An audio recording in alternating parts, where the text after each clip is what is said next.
Coral Island is a farming sim game that entered early access on October 2022 and was fully released on November 2023. Then, it recently got a major update last July 2024, which completed the main game storyline. With this update, I'm sure there are a lot of people coming back into this game and some people who are going to be playing it for the first time. With all the updates that started from early access, this game now has a lot of content and it can get overwhelming at the start. If you are completely new to this game and genre, then this video will be helpful to get you started on the right foot without giving away any spoilers, so you'll still have fun exploring the game at your own pace. If you are not new to this game but you haven't played it in a while, then you might want to watch this video to refresh your memory. Do note that since I tried my best to make this spoiler-free, this is not going to be an in-depth guide. This will give new players an opportunity to explore the game more on their own because there is just a lot to discover. Do let me know in the comments if you want a more in-depth guide in the future. If you are new to my channel, my name is Myrabels and I make content about cozy, farm, and life sim games, so consider subscribing if you like those types of content. Let's start with some general tips. The first thing you want to look at is the settings. There is a lot in here, but here are the notable ones that you may want to pay attention to. Adjust camera zoom. I like putting this at 90% so I don't miss any forageables when I'm running around the map. Movement toggle can be changed from press to hold. This means that in order to change from jog to sprint, you need to either press or toggle a button. The default movement type can also be changed. Game time speed is probably the setting with the highest impact on your gameplay. You can set this from 50% to 100%. If you want a more relaxing experience, you can set it at 50% so that one in-game day will have a longer real-life time. You can change this back to 100% or any percent at any time during your playthrough. Another thing is the combat mode. In the caverns, you will encounter some enemies. If you are in the default setting, monsters will attack you once you get to a certain distance near them. If you change this to hit to aggro, monsters will not attack you unless you hit them first. I recommend the second option if you don't like combat in your cozy games. There are also some options for accessibility like dyslexic font, colorblind mode, and modifying the size of text and other peripherals in the game. Once you are in the game, my first tip would be to take your time to explore the map and get to know the NPCs. Don't worry about how efficient other players seem to be. The game has been out for a while now, so you might be comparing yourself with someone who is starting their 5th farm already. So, just take your time and enjoy this part of the game at your own pace. Look at all the scenery and the different interiors of the different houses. Go and pick up items from the ground. Dig places where there are lucky clover spots. Shake trees, and even rummage through trash cans. You can get a lot of useful items doing this. There might also be some hidden chests scattered around the map, filled with some goodies to help you. Familiarizing yourself with all the areas of the map is also helpful in the long run. You can use your map to guide you in this part. It will show all of the buildings in town, who is inside those buildings, and its opening hours. You will also be able to see the locations of the NPCs outside. If there's an NPC you haven't met yet, they will appear as a question mark in the map. You can also click tab or this button right here to show all the shops in town and its working days and hours. It can get overwhelming at first since the map seems huge, but you will be able to unlock fast travel as you progress, so don't worry about that. If you click here, you can switch from the town map to the diving map to view the ocean map. Interacting with the NPCs will help you get to know them and the town more, so don't miss out on this. You get better relationships with the NPCs by talking to them every day, giving them gifts, and completing quests for them. You will also unlock some cutscenes, that will make you feel that the town is more alive. Once you reach a certain level of friendship with NPCs, they will also start sending you food or recipes via mail, which is always helpful. The relationship bar in your menu will show an NPC's loved and liked items once you have discovered those. There would be a birthday cake icon whenever it's someone's birthday. This will also show if you have reached the weekly gift limit and hangout limit for each NPC. I really like that you can click this button here to show where a specific NPC is in the map, since they are sometimes hard to find. Next, in order to advance in the game and unlock more mechanics, I highly recommend that you follow the main quests that will appear on your journal. These quests can be pinned and unpinned on your screen at any time. Another thing you want to look at in your menu is the mastery. As you continue using your skills, you will eventually level up some of them and earn skill points. These points can be used to add a buff for that certain skill set, like increasing the quality or quantity of your harvests. The other parts of the menu are also fun to explore, since it will show you some other stats in your game. Your first house upgrade is one of the quests you will get early in the game, and this will only need a few materials, so I recommend you do this right away. This will give you the television. Make sure to watch the television each morning to learn some tips about the game. It can also be used to view the weather forecast for the following day, which is helpful because you will not need to water your crops on a rainy day, and you might want to plan a different activity for that day. The TV also has some fun shows to keep you entertained. There is a calendar that you can view beside the general store. This will help you keep track of birthdays and special events. If you give an NPC a gift during their birthday, it will drastically increase your relationship with them.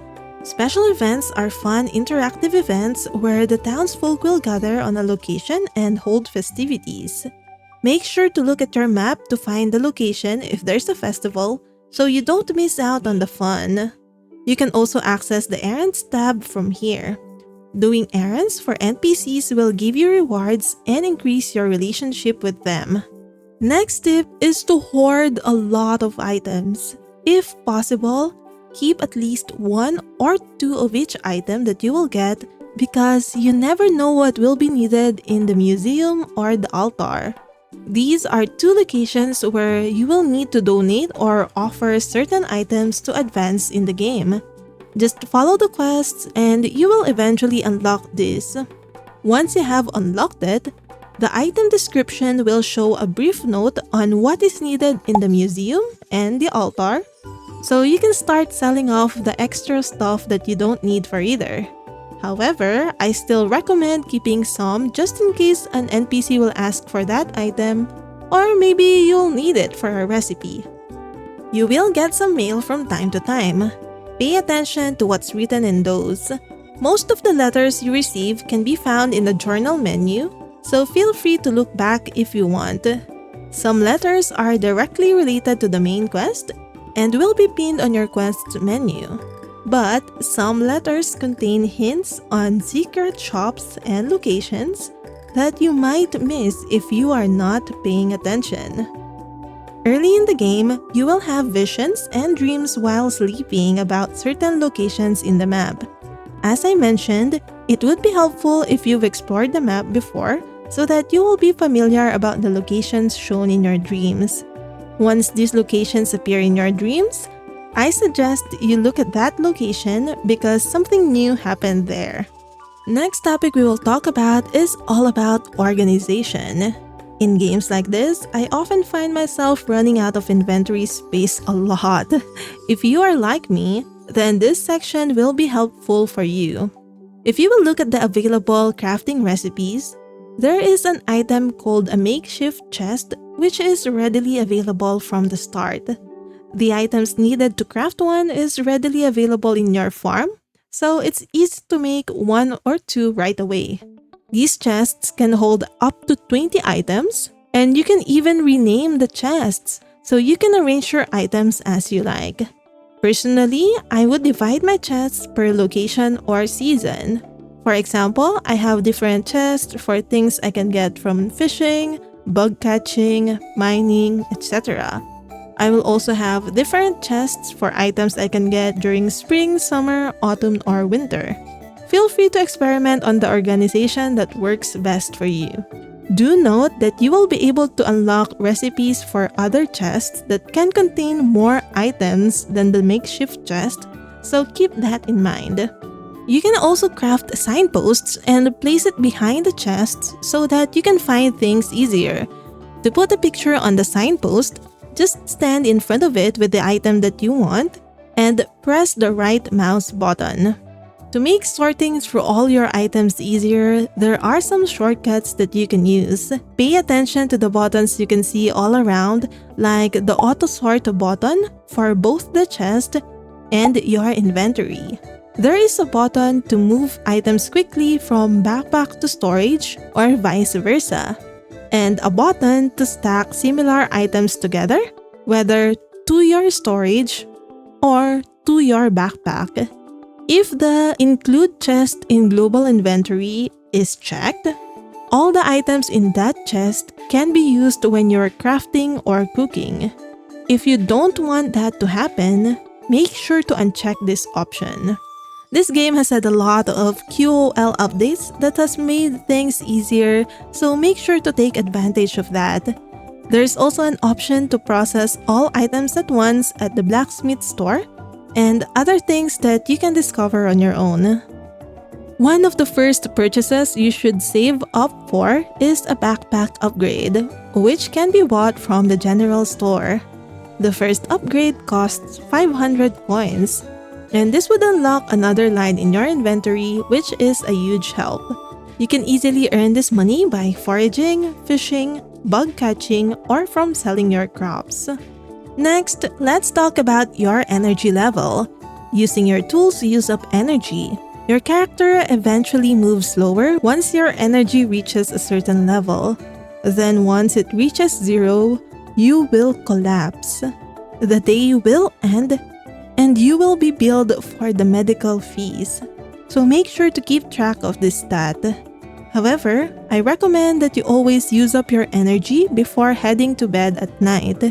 If you still have some energy left, you can use it to clear up your farm. Speaking of that, you need to clear up your entire farm eventually, but don't waste too much energy and time on this. You only need to clear the areas that you are going to be using for your crops and machines. Then, you can slowly clear up the farm when you have extra energy like I mentioned earlier. In order to refill your energy, you can eat food which you can buy from town, forage all around the map, or cook yourself once you have a kitchen later on.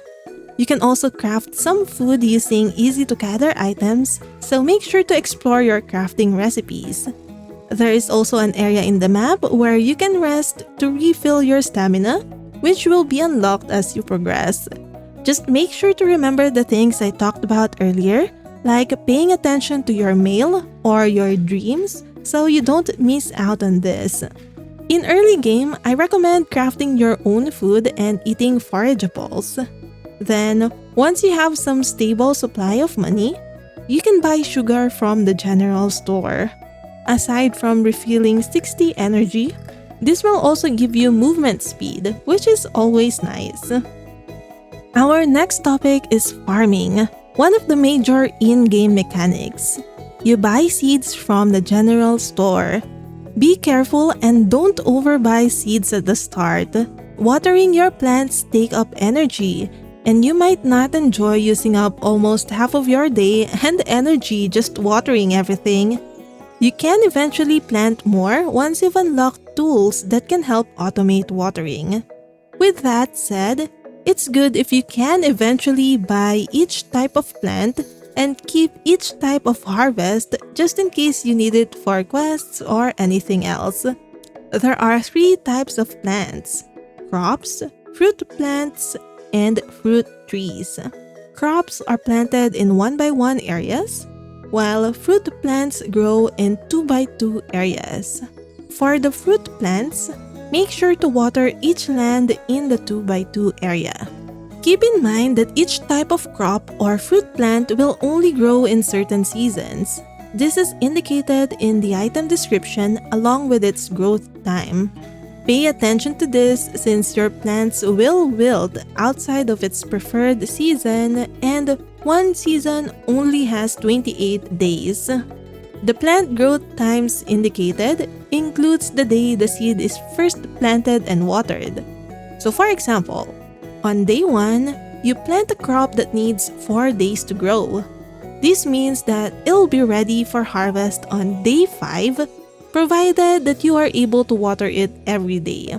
You can also hold right-click on any crop to know how many remaining days it has until harvest. Fruit trees, on the other hand, don't need to be watered. It also does not wilt off-season. However, this type of plant can only be unlocked later in the game. When harvesting crops, you can use your hands or your scythe. Using your hand takes longer but does not take up any energy, while using your scythe is faster but uses up energy. Do be careful around your crops and plants. Using a pickaxe on a crop will destroy it. I learned it the hard way. Farm animals will provide you with resources that can be sold directly or turned into artisan products. To get farm animals, you need to have the corresponding building for it. For example, chickens and ducks will require a coop, while cows and sheep require a barn. You need to go to the carpenter shop to build a coop or a barn. Then go to the ranch to buy livestock. More animals will be available as you progress in the game, and some will need an upgraded version of the coop or barn. You need to feed your animals every day so that they will give some produce. You can either place a hay in their feeder or let them outside during sunny days. Hay can be bought from the ranch or can be obtained by using scythe on grass. Animals that are let outside will automatically return home at the end of the day. It is not necessary to put a fence around your coop or barn, but I often do this so that I can easily access the animals, since you need to interact directly with some of them in order to get their produce, like getting milk from a cow. Once you've built a silo, you can put hay in the silo, then take some hay out using the hoppers found in coops and barns. But you can also just put a chest inside your coop or barn and store hay in there for easy access. The silo will be more helpful once you have an auto feeder. I generally recommend turning your animal products into artisan goods, like turning eggs into mayonnaise once you have unlocked the machines, since this will make the products more profitable. Now let's look at fishing. You can get a fishing pole as a reward from one of the early in-game quests. Most bodies of water in the game can be fished from. You cast your fishing pole by holding the right mouse button. As you hold it down, the casting gauge fills. The higher the cast is when you release the button, the further the bobber will fly. The cast length affects your chances to catch trash or rarer fish. Once the line is cast, you have to wait until a fish bites. Once it does, the fishing minigame starts immediately. During the minigame, you need to reel the fish in by holding or tapping the left mouse button while trying not to snap your line. When you are reeling a fish, there are two things to look out for. First is the tension, which is represented by this squiggly line that's above and below the fishing bar. This squiggly line should not reach the outer edge of the fishing bar, or else your line will snap. The other thing you need to pay attention to is the fish movement. When your line starts to stretch out and you see the fish thrashing around, this means that the fish is fighting against the line, and the tension will build up faster if you try to reel it in. When the fish is calm, the tension builds up slower. What I usually do is hold the mouse button when the fish is calm, then switch to tapping the button several times if the fish is thrashing around. Fishing can be difficult at the start. To make this easier, you can upgrade your fishing rod at the beach shack located here. This tip is applicable to all tools, not just for fishing pole. Some tools can be upgraded in the beach shack, While most tools can be upgraded at the blacksmith, the tools I recommend that you upgrade first are the scythe, pickaxe, or your fishing pole. But just pick the activity you have the most trouble in and upgrade the tool used for that to make your life easier. You get a bug net the same way that you get a fishing pole. You can use this to catch critters on land and under the sea. To catch one, you need to approach it with your bug net and swing using the left mouse button, aiming it so the insect is inside the net's catch area and is highlighted. Another indicator that a critter can be caught is when the question mark turns into an exclamation mark. All insects and critters will notice when you are near them, as shown with a circle alertness indicator above them. If you fail to catch the critter before its circle indicator fills up completely, the critter will flee. You can still catch it while it's fleeing, but it would be harder. To stop it from fleeing, you need to approach them slowly by holding your left mouse button and sneaking up to them. Some critters are more easily alerted to your presence and moves faster than the others. Again, this will be easier once you have upgraded your bug net. There are also some items that you can buy or craft later on that will help you with this as well. Mining is where you can gather ores, coal, and gems. These are used for crafting, upgrading, and building. Mining will be unlocked automatically as you progress in the game, and here are some tips for when you've started your journey in the caverns. Before you head down the caverns, make sure you have empty spaces in your inventory. You will only need your pickaxe, weapon, and some food, so keep the other slots open because you can get a lot of items in the mines. All of the mines in the cavern consist of 40 levels with an elevator every 5 floors, except for the 35th floor. This means that if you go down the mines for the first time and just reached level 4, you would have to start from level 1 again the next time. I always aim to reach the floor with an elevator so I don't have to do it again. Reaching the bottom of the mines will progress the story further, so it's good to aim for that. If you are using your mouse and keyboard, you can actually stand still at an area and hit several rocks by using your mouse. It can even reach an area 1 tile away from you, and you can just hold your mouse button while doing this. Pay attention to these nodes on the floor. Once you hit this spot with a pickaxe, it will create a path until you reach the end of it, which will have a lot of ores. In order to get further down the caverns, you need to look for a rope that's hidden under a rock. The number of hits it will take to destroy a rock depends on your pickaxe level and the type of rock. In the first few levels of the mineshaft, an unupgraded pickaxe will be able to mine these small rocks in 1 hit. However, the bigger rocks like this takes 2 hits. To conserve your energy, I recommend focusing on the smaller rocks first, since the ropes might be under those. As you explore, you will find some of these crates around the levels. Save your energy and don't use your pickaxe or axe. You can simply use your weapon or dash into them to break it. You can sometimes get some gems or coal from these crates. Each enemy will have a certain attack pattern, so just study them and hit them with your weapon in between their attacks. If your health is dropped to 0, you will just be teleported to the mine entrance with 1 health. Eventually, you will be able to craft your own ropes that will take you to the next level immediately. Last but not the least, let's talk about diving. This is one major game mechanic of Coral Island that makes it stand out from the other farming sim games. This is something that you will unlock around your 2nd week in the game if you follow the main quests. Like in the mines, I recommend that you clear up your inventory first before diving. You only need your scythe, bug net, and some food down there. Underwater, you need to clear trash on the ocean floor using your scythe to find these solar orbs. While looking for the solar orbs, you can also catch underwater critters, forage some clams and shells, and collect these precious resources called kelp. Once you find a solar orb, you need to pick it up to activate it. It will then go into one of these towers, and a glowing path will appear on the ocean floor. Make sure that that path is not blocked by anything to activate another smaller tower, which will heal nearby corals that will help you progress.